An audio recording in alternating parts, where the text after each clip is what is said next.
এয়া আলু চপখিনি বনাই ল'লোঁ। এতিয়া পিটিকি লাউ কৰি ল'লোঁ। এতিয়া আমি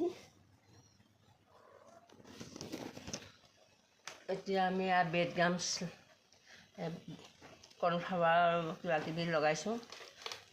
লগাই ইয়াতে জুবিয়াইছোঁ আলু চপটো। তাৰপৰা ইয়াত লগত লগাম।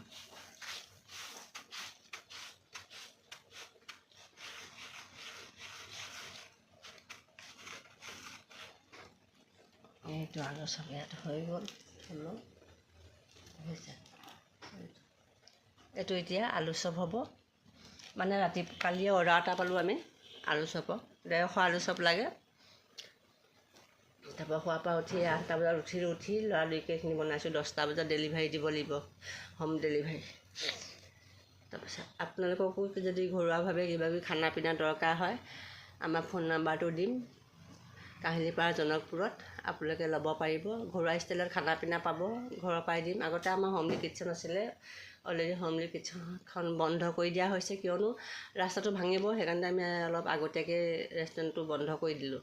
সেইকাৰণে এতিয়া ডেলিভাৰীটো আমি ঘৰৰ পৰাই আপোনালোকে ল'ব পাৰিব। যি বিচাৰে তাকে পাব খাবলৈ, খোৱা বস্তু। আগৰ হোমলি কিটচেনৰ যেনেধৰণে বিচাৰিছিলে তেনেকৈ খাবলৈ আমি দিম বুলি ভাবিছোঁ। আৰু ঘৰৰ পৰা যোগাযোগ কৰিব।